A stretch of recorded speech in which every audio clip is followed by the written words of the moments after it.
They said the horse had come down from the northern cliffs, wild-eyed and smoke-scarred, led by ropes that frayed with every step.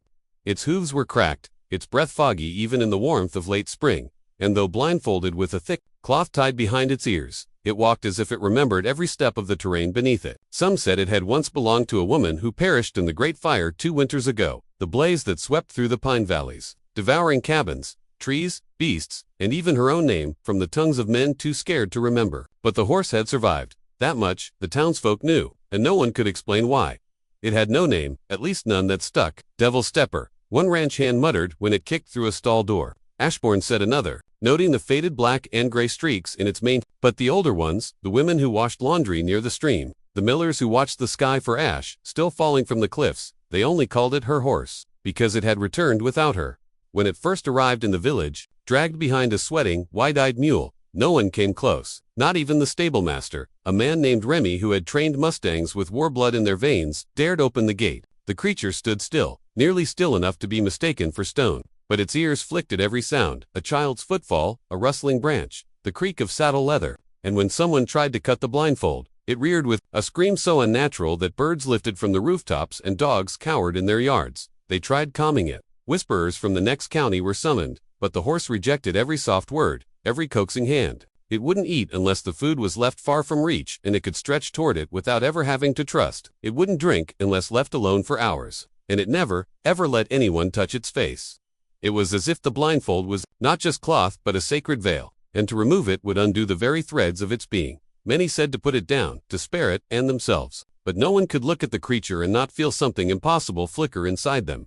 Even old Mrs. Kavanagh, who'd buried 3 sons and a husband and claimed to believe in nothing, crossed herself when she saw it. That beast carries a soul, she whispered.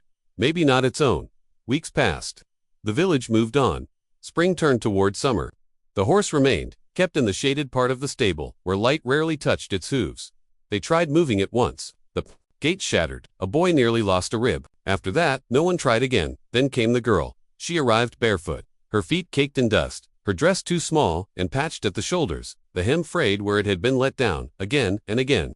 Her hair was the color of wheat, just before harvest, sun-kissed and soft, but it was her eyes that stopped people. They were not clouded in the way most imagined blindness. They were pale blue, almost silver, but empty, not lifeless, just seeing somewhere else. Something no one else could. Her name was Leah, and she had lived in the village all her life. The townsfolk knew her, though they never really saw her. She walked with a cane she had carved herself. Not straight, but shaped like the branches of the tree behind her mother's old cottage. She never begged, never wept in public, and never complained when boys mocked her. She would simply tilt her head and smile faintly, as if listening to a song only she could hear. No one noticed her enter the stable that day. She made no announcement, no greeting, didn't even speak to Remy. She just slipped past the rails, her cane tapping once against the edge of the feed bin, and paused in the shadows. The stablemaster, sharpening a bridle buckle, turned just in time to see her feet stop a few yards from the creature's stall. His mouth opened, but the words didn't come. Something about the way she stood, straight-backed, still, as if listening, stopped him. She didn't reach out immediately. Instead, she turned her head, listening to the low snort of the beast, the slight shift of weight in its stance. She knew exactly where it was, and somehow, she seemed to know what it was. Remy set down the buckle. "Leah," he called gently, "that one ain't safe." She didn't move. "I mean it, girl. Even I won't go near that one." Still, she didn't move. Then, softly, almost inaudibly, she said, "I hear her." Remy blinked. "Hear, who?" Leah didn't answer. She took another step forward. The horse let out a deep grunt, its legs shifting. A rope creaked, taut. The stable suddenly seemed to fill with tension, not fear, not violence, but something heavier. As if history were about to fold in on itself, as if something long buried was being unearthed. Slowly, painfully, breath by breath. "Leah," Remy barked, but she lifted one hand. Not a command, just an open palm. "Steady and sure," she whispered. "It's okay." Her voice was the kind that didn't echo, but sank into wood, into hay, into the very bones of the air. And something in that sound, a vibration, a rhythm, made the horse freeze.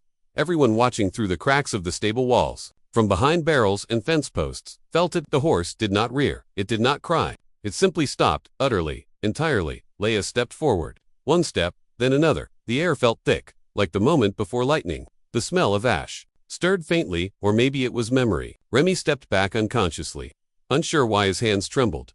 She paused in front of the horse. Its breath was slow and shallow, as if holding something back. She reached out her hand, first to the air, then to the space just before its muzzle, and then she touched it. There was no scream, no flinch, no retreat. The moment her fingers rested against its face, just above the blindfold, something shifted. Not in the horse, not in the girl, in the very space around them. The wood stopped, creaking. The birds outside fell silent. Even the wind dared not speak. She moved her hand, slowly, tracing the shape of its skull, the contours of a face she had never seen but somehow remembered. Her lips trembled. "Is it you?" she whispered. The horse didn't move. A tear slid down her cheek. Mama. The breath caught in Remy's throat. No one knew this, not even the stablemaster. But the day before her mother disappeared, Leia had placed her hands on her mother's horse's face. Her mother had taught her how. "Feel the story," she had said. "Every horse carries its tail in the bone and breath." And Leia, blind even then, had memorized every inch of that mare's face, from the bump above the nostrils to the hollow behind the jaw. She had never forgotten. And now, standing before a beast thought lost to fire and death, she felt those same ridges, that same warmth. Somewhere, outside the barn, thunder cracked in the distance. The horse lowered its head. Remy fell to his knees. The moment the word "Mama" fell from the blind girl's lips, silence settled over the stable like a heavy fog.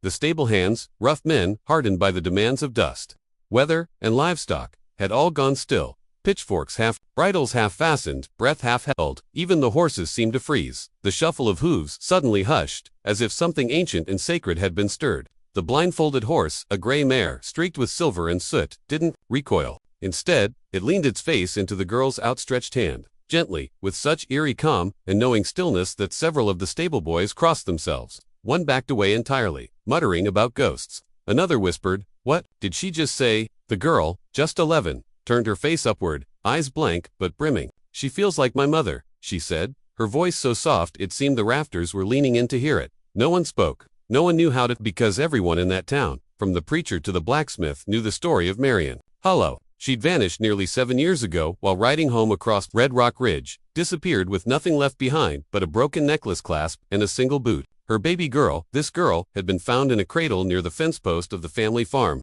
Alone and wailing, the horses returned, but the mother gone. They had all assumed Marion had been taken, maybe by men, maybe by wolves, maybe by the desert itself. But they had searched for weeks and never found a body. And the horse Marion had been riding, a storm gray mare with a broken left hoof and a coat like midnight fog, had also vanished. Some swore they'd seen its ghost on the ridge, but no one believed it. Until now, the girl's fingers ran down the mare's long face as if reading Braille. "The scar? It's here," she said, pressing softly above the eye. "Mama's horse got kicked one winter. This spot never healed right." The stablemaster, a former soldier named Riggs, stepped forward. "That scar was always there," he muttered, more to himself than anyone else. "But that mare's wild, never lets anyone touch her face." He looked at the horse again, except now. The mare stood still, not flinching, not blinking, as if waiting, as if remembering, as if somehow, aware. A murmur spread through the town by evening. The mayor's wife, who had no business in the stable but always found reasons to gossip near it, told the preacher's son, who passed it to the cobbler's apprentice, who in turn whispered it into the ear of his grandmother, who had once held Marion Hollow as a baby. By sunset, half the town was on the path to the barn. Some came to scoff, others to confirm what they had already started believing, but all came with a strange tremble in their chest, the kind born not of fear, but awe. By the time night fell, the barn was lit with lanterns and the mare stood center stall, the girl seated in the hay beside her, her hands still resting on that soot-gray cheek, and still, the horse remained unmoved, not even when someone dropped a crate, not even when a drunk barked laughter from the back. She only blinked, slow and deliberate, as if seeing something no one else could. Sheriff Cartwright arrived close to midnight. He was a broad man with a coat that smelled of pine and tobacco, and he approached the stall, not with skepticism but with a curious respect. "That the girl?" he asked quietly. "Yes, sir," Riggs said, "and she's been sitting there like that all day." The sheriff leaned on the rail. "That horse, it's Marion's. She says it is." Cartwright studied the girl for a moment, then the horse. "That mare has got a brand on her back leg," he said, turning.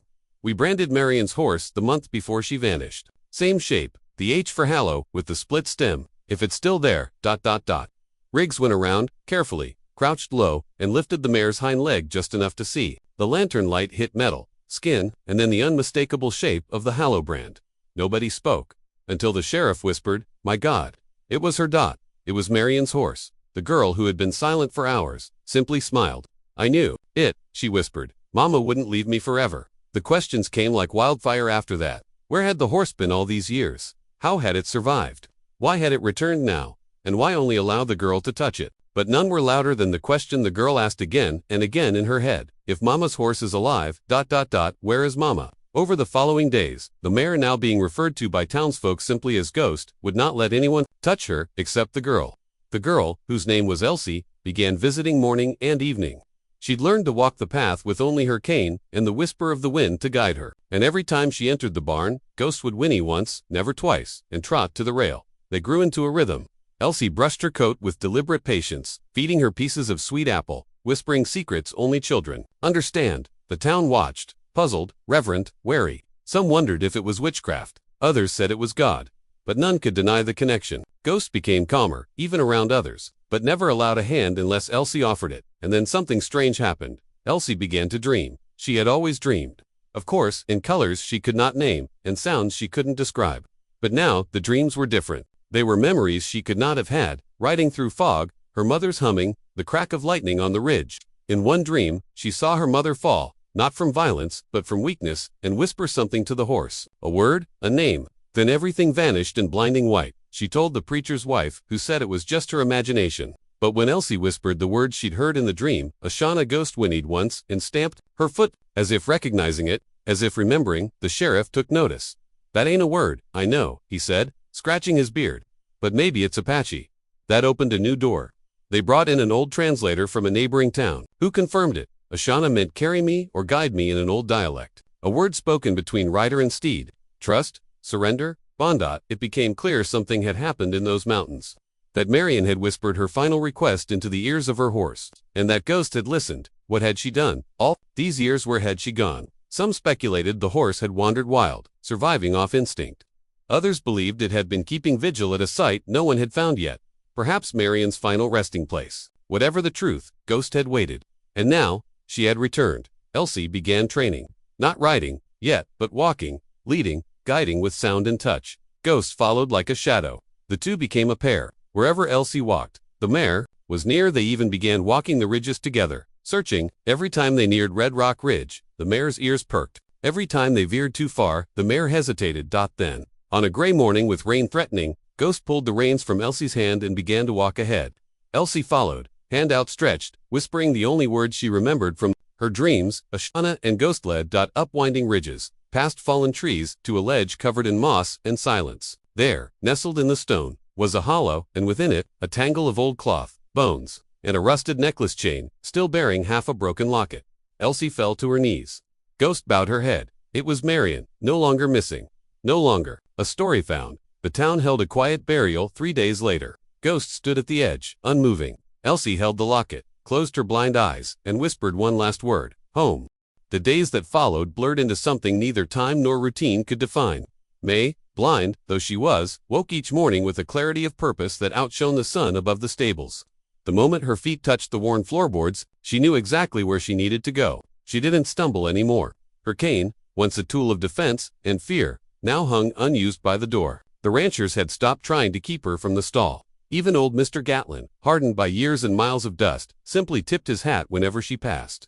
There was something about the way the girl moved, now like she carried some secret gravity, as if the barn itself tilted slightly toward her steps. And always, there was the horse. She named her Luna, because in the blackness that wrapped her world, the horse had felt like moonlight. Gentle, silent, far away, yet pulsing with presence. She would find Luna waiting at the edge of the stall every morning, nostrils flaring the moment May entered the barn, hoof tapping against the earth with subtle excitement. She didn't need to whistle or call. Luna always knew. Their routine had deepened into ritual, a slow reaching of hand to muzzle, a nuzzle against her palm, a shared breath. May would talk softly about the temperature of the wind, the dream she had, the memory of her mother humming an old Cherokee lullaby, and Luna would stand still, absorbing every word like it mattered more than rain. One morning, as May ran her fingers over Luna's mane, her touch caught on something, a thin, uneven ridge near the animal's left ear. She froze. A scar, not a recent one, but deep old. She leaned in, both hands now, tracing the pattern. It branched out like a fork of lightning, trailing down into the jawline. Her breath caught. She had never felt it before, not in all her hours. She'd brushed her 100 times. Why hadn't she noticed? A sudden chill danced up her arms. The horse remained motionless, almost solemn. May tilted her head, listening. Nothing but wind through the rafters. Yet in her chest, something fluttered. "Where did you get this?" she whispered. "What happened to you?" There was no answer, and yet the air felt heavier, as though the barn held its breath. She went to Miss Cartwright that afternoon, the ranch keeper's wife, and one of the few people who treated her with consistent warmth, and asked about the horse's past. But Miss Cartwright only shook her head. "Don't know, honey. That mare was brought in from the hills 5 years ago. Wild, broken down. Took a long time to trust anybody. And even now, she won't let anyone ride her. Not even Sam, and he's the gentlest hand we got." She peered at May over her teacup. "But she lets you. That's something, ain't it?" May nodded, her mind spinning. 5 years ago. That was when her mother had died. She hadn't spoken of her mother's death to anyone. It wasn't just the pain. It was the guilt. May had been the one to beg her mother to ride out that day. She remembered how she'd clutched her mother's skirt, asking for the lullaby one more time, her mother's hands brushing back her tangled hair. Her mother had said she'd ride to town and return with sugar and thread. May had waited by the window all evening, humming to herself to pass the time. The sheriff arrived the next morning with no words, just a saddlebag and her mother's blood-soaked shawl. They had said it was a fall. The trail had been wet, the mare had spooked, but the mare had vanished. No one had found her. Now May couldn't shake the thought. Could Luna be that horse? She ran through every memory she had her mother's soft hum, the scent of rosemary she used for washing her hair, the click of her boots, and more than anything else, the sound of hooves in the distance, slow and familiar, the way her mother would whistle before mounting. May remembered placing her small hand on the horse's nose once, just before her mother rode off. The muzzle had been coarse and trembling. With the same scar just above the left ear, her heart began pounding. She didn't sleep that night. She sat beside the stall, whispering prayers in both English and the Cherokee her mother had taught her. Luna lay beside her, not standing as horses normally did, but lying flat on her side, as if to say, "I'm staying." May wept into her mane, her fingers tangled in hair she hadn't brushed clean enough. And though she couldn't see it, the horse's large brown eyes blinked slowly, wet and reflecting the moonlight that May could only feel. The next day, she approached the stable with a mission. She brought with her a small, worn pouch. Inside was her mother's hair ribbon, a sliver of bark from the sycamore tree where her mother used to braid her hair, and a stone etched with the word AMA, which meant water, her mother's name. May knelt beside Luna and opened the pouch slowly. "I need to know," she said softly. "Are you the one she rode? Were you with her when she left me?" Silence. Then, slowly, the horse nudged the pouch with her nose. May's fingers trembled. She reached forward and lifted the ribbon, placing it gently behind Luna's ear, just above the scar. Luna didn't move. May laid the bark under the horse's hoof and pressed the stone between her own palms. She whispered, "Mama, if you're in there, if even a piece of you is still with this horse, show me." And the horse did something no horse should do. She bent her head not just toward May, but around her, curling in a way that horses don't move. She wrapped her neck around May's back and pulled her close, like an embrace. May gasped, breath catching in her throat, the world disappearing in the warmth of the animal's chest. And then, she heard it. A hum. It came not from the air, nor from the barn, nor even from her own memory. It came from within the horse, soft, fragile, like someone remembering a tune they once sang every night before bed. May choked on a sob. "Mama." The horse nickered, low and quiet. Then the barn door opened. It was the old Cherokee man from the hills, the one who wandered into town once a year, wrapped in silence and stories no one asked for. He stepped into the light, gaze fixed on May. He walked forward without hesitation, rested a hand on Luna's mane, then turned to May. "She came back to you," he said in a voice like sand and wind. "Spirit takes many shapes. Sometimes, when grief is heavy, love chooses to walk again." May looked up at him, tears soaking her cheeks. "She didn't want to leave me." "She never did," he said, then looked at the horse. "She carried the fall, took the pain, wandered the hills for years, waited for you." May touched her forehead to Luna's. She whispered again, "Mama." And in that moment, the scar pulsed beneath her fingers, not with blood, but with warmth. The old range had known the echo of hooves and the sharp crackle of cattle drives, but never a whisper that shook the hearts of men like the one that came from a blind girl's lips. "Mama," she had said, her fingers trembling as they traced the velvet snout of the wild, blindfolded horse. No one moved at first, not the boy who had led her there, not the weathered ranchers who had doubted her, not even the horse, which stood impossibly still, as if holding its breath. The world around them seemed to stop spinning, caught in that one fragile syllable, as if all the dust and sky and sagebrush had been waiting years to hear it spoken. It had been days since Amma Uberfoot, and carrying nothing but a locket filled with a braid of chestnut hair, had arrived at the Broken Halo Ranch. Her story had confused the men. She didn't ask for water or food. She asked only for the horse that never let itself be touched, the one the wranglers called the Widow, for it had once trampled 3 cowboys who'd tried to break it. The horse had no brand, no owner. Some said it was feral. Others swore it was cursed. But Amaya, blind and 11, had smiled softly and said, "She's not cursed, she's grieving." Now, days later, with the sun casting long gold slashes across the barn's open threshold. The girl stood beside the black mare, her fingers still resting on the warm fur, and tears streaming down her cheeks. "It's her," she said softly, voice cracking. "I don't know how I know, I just do." And none of the hardened ranchers could explain the way the mare's ears dipped forward, the way her head gently pressed into the girl's chest, or how the wild animal untouchable for years knelt down before her like a loyal dog, the boy who had helped her find the barn. Mateo stepped forward and put a hand on her shoulder. "Amaya," he said, "what are you saying? This horse can't be your mama." She nodded. "She isn't my mother's body, but her soul is inside. She's been waiting for someone to hear her." Mateo didn't laugh. Nobody did, because what they were seeing, what they were feeling, defied logic but not truth. The air felt charged, heavy with something that made even the most godless man in the barn consider kneeling. Sheriff Lennox had watched from the doorway, hand on his holster. He'd been the one to give the order to shoot the horse a year ago when it escaped its pen and ran wild through the town's orchard, but something had stopped him then. Something always stopped the killing. "You said you had dreams," he said now, stepping inside, "that your mama rode a horse like this before she vanished." Amaya turned, her eyes pale and milky, but focused, not with sight, but with something older, something ancestral. "My mother was taken in chains," she whispered, "but she promised to find me again. She said if her body died, she'd find a way, through wind, through fire, or through something with hooves." Her little hand slid down the mare's cheek as the animal nuzzled into her palm. Lennox's lips tightened. He remembered the raids, the way the slavers passed through the region, taking women from the tribal camps and poorer outposts. He remembered one, in particular a woman, with fierce eyes and wild hair, who spat in his face when he asked if she wanted to be saved. She'd vanished during a prison transfer. No one knew how, just the broken cuffs and the bloodied coat. Some said she was dead. Some said she had turned animal herself, but that was just campfire talk. "Until now, we called this horse the widow," one of the ranch hands said, his voice hoarse, "but maybe she wasn't mourning a mate." The implication rippled across the men like a stone dropped in still water. What if she was mourning herself, her past life, her child?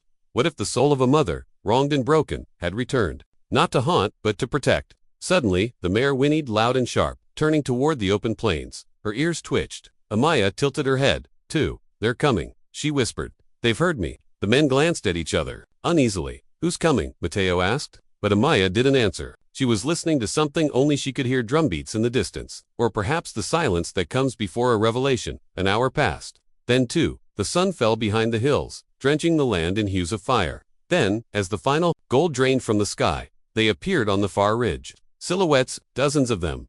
Silent, still, and then one stepped forward, tall and cloaked, holding something wrapped in red cloth. As they drew nearer, the red unfurled to reveal feathers, beads, and the unmistakable insignia of the Whispering Wind tribe, thought to have been scattered years ago. The elder who approached had tears in his eyes before he even reached the barn. "We thought she was lost," he said in the old tongue, "but the winds do not lie. The horse returned, and the girl brought her back." He bowed low to Amaya. "Your mother was our sister. Her spirit chose the wild road. But your voice has brought her home." No one spoke, not even the horse. Amaya stepped forward and raised the locket from around her neck. She opened it, revealing the braid. The elder's hands trembled as he touched it. "We gave this to her the day she gave birth. She carried it always." He looked at the horse, who met his gaze without fear. "And now she carries her child." They made a fire that night and told stories the wind had hidden for years, of women who refused to be broken, of daughters who spoke across lifetimes. The horse remained beside Amaya, silent guardian, no longer wild but free in a different way. As the embers crackled, the girl leaned against the mare's flank and whispered, "I knew you'd come back." And the horse, her ears twitching, out a sound that wasn't a neigh, but something softer, almost a hum. By dawn, the tribe had taken the horse and the girl to the sacred springs, a place where spirits were said to dance. No outsiders followed, not even Mateo. Days passed, then a week. When they returned, Amaya's eyes were still clouded but brighter, as if the darkness had shifted inside her, as if something else now saw through her.